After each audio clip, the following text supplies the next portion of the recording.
नमस्कार बच्चों, अपना 11वीं क्लास का टॉपिक रहेगा आज का खनिज व सेल। खनिज क्या होते हैं और सेल क्या होते हैं। खनिज, जो भी हमें खनिज पदार्थ मतलब प्राकृतिक रूप से जो भी हमें चीज मिल रही है, जैसे मिट्टी है, मिट्टी भी एक क्या है, खनिज है। सोना, तांबा, चांदी, लोहा, अल्युमिनियम, सिलिका, ये सभी क्या है, खनिज है। तेल, कोयला, गैस, पेट्रोल, ये सभी क्या है, खनिज है। सेल में क्या आता है, पत्थर। ये पत्थर भी हमारे पास मिलते हैं हमें प्रकृति से, जैसे ग्रेनाइट है, मार्बल है, संगमरमर है, या बालू का पठार है, या हम देखते हैं कि लाल बालू का पत्थर मिलता है। ये सभी क्या है, इसमें आते हैं। खनिज में आएंगे जो तत्व हमें मिल रहे हैं वो, और सेल में आएंगे अपने जो भी पत्थर मिल रहे हैं वो। अब क्या आता है कि स्थल मंडल, बोला जाता है कि सेल क्या होती है। सेल क्या होती है, स्थल मंडल का, जो स्थल मंडल अपना है उसका निर्माण करने वाले जो कठोर पदार्थ है उन्हीं को क्या बोला गया है, सेल। क्या बोला गया है, सेल क्या होती है कि स्थल मंडल का जो निर्माण करते हैं कठोर जो पदार्थ है उसी को क्या बोला गया है, चट्टान या सेल। चट्टान या सेल क्या है, कठोर पदार्थ जो क्या है स्थल मंडल का निर्माण करते हैं। सामान्य शब्दों में भी कहा जाए तो जो कठोर जो पदार्थ मिलते हैं वे कठोर भी हो सकते हैं और दृढ़ भी हो सकते हैं। जैसे हम एग्जांपल लेते हैं, जैसे ग्रेनाइट। ग्रेनाइट क्या है, कठोर पदार्थ है। ग्रेनाइट क्या है, कठोर पदार्थ है। बालू या चिक्का, ये क्या है, एक दृढ़ पदार्थ है। इसमें कुछ क्या है, ये मुलायम होते हैं। बजरी है, या इसको बोलते हैं, कई जगह बोलते हैं रोड़ी। ये इसको बोला गया है अदृढ़ पदार्थ। कि इन दोनों से मिलते हैं या ये मिलते हैं। कठोर पदार्थ जहां मिलेंगे वहां नीचे क्या चट्टान पाई जाती है। दृढ़ जहां मिलेंगे वहां मिट्टी ज्यादा पाई जाती है। अदृढ़ जहां मिलते हैं वहां पर क्या है, एक पठारी रूप में पाया जाता है, चट्टान होती है, और वो क्या है, बालू का उसके अंदर मिक्स होती है। ये दोनों क्या है, मिक्स होती है। आगे देखते हैं, हमारी जो साइंस बोलती है या हमारी जो भूगोल वेता है वो बोलते हैं कि चट्टानों का निर्माण जो हुआ है वो 2000 खनिजों से हुआ है। कि पूरी पृथ्वी पर कितने खनिज पाए जाते हैं, 2000। इन 2000 खनिजों से क्या होता है, हमारी चट्टानों का निर्माण होता है। परंतु इन 2000 में केवल मात्र 12 खनिज ऐसे हैं जो पृथ्वी पर हर कहीं पाए जाते हैं, बाकी नहीं पाए जाते कहीं पर भी। जैसे सोना लगा लो, क्या हमारे घर सोना पाया जाता है पृथ्वी के अंदर, नहीं जी, नहीं पाया जाता। या लगा लें कि हमारे लोहा पाया जाता है, हाँ जी पाया जाता है, परंतु वो हम निकाल नहीं सकते, बहुत कम मात्रा में पाया जाता है। अगला आता है कि प्रत्येक जो खनिज है, प्रत्येक जो खनिज है, आता है कि प्रत्येक जो खनिज है उसके अंदर 2 रासायनिक पदार्थ होते हैं। क्या होते हैं, 2 रासायनिक पदार्थ प्रत्येक खनिज के अंदर। पहला हम जैसे लेते हैं क्वार्ट्ज। क्या लिया हमने, क्वार्ट्ज। इसमें पहला जो रासायनिक पदार्थ रहेगा वो ऑक्सीजन।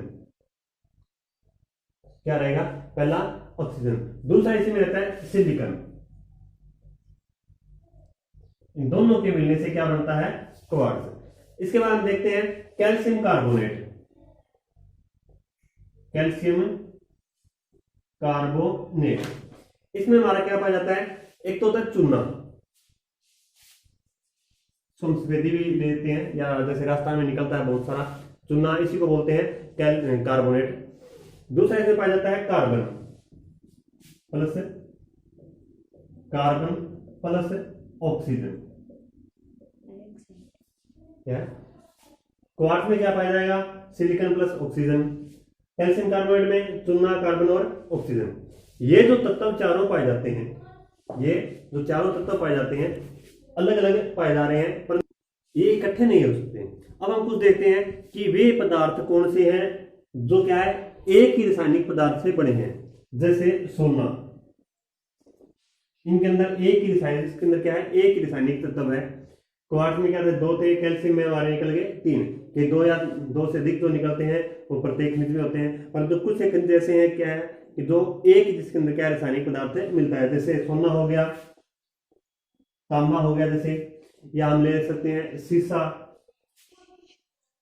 या हो गया गंधक, एक्सेट्रा। इनमें क्या है, एक ही रासायनिक पदार्थ पाया जाता है। आगे आते हैं अपनी भूप्रकृति के बारे में थोड़ी सी बात। पहले भी हमने पढ़ा था भूप्रकृति में कि भूप्रकृति के जितना टोटल वजन उसका आता है, कुल वजन उसका आता है, उसका 97.3% भाग, 97.3% भाग जो हमने 8 तत्व पीछे पढ़े हैं। कौन कौन से पढ़े? सिलिका, चूना, कैल्शियम कार्बोनेट हमने पढ़ा, ऑक्सीजन, कार्बन, सोना, तांबा, गंधक, और हमने एक पढ़ा था सीसा। इन्हीं से मिलकर क्या है 97.3% भाग इसका बनता है। आगे हमारी आते हैं चट्टान। चट्टान के बारे में पढ़ लिया क्या होती है। आगे देखते हैं चट्टानों के प्रकार।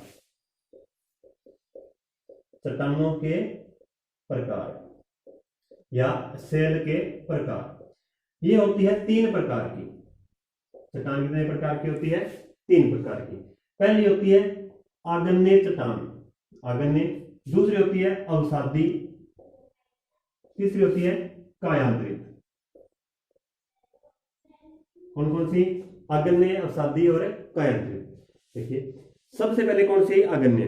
कि पृथ्वी के अंदर नीचे लावा है, जब वो लावा बाहर आता है और उससे जो चट्टान बनती है उसको क्या बोला गया है? आग्नेय चट्टान। कि पृथ्वी के अंदर लावा है, किसी कारणवश नीचे दबाव पड़ा और वो बाहर आ गया, बाहर आने से वो जम गया कहीं इकट्ठा होकर, तो उसको क्या बोल दिया गया? आग्नेय चट्टान। इसी आग्नेय की टूटती है, मतलब आग्नेय वो एक चट्टान बन गई, किसी कारणवश जब वो चट्टान टूटेगी, आग्नेय चट्टान किसी कारणवश टूटेगी और दूसरी जगह जाकर वो जम जाती है, उसको क्या बोला जाता है? अवसादी चट्टान।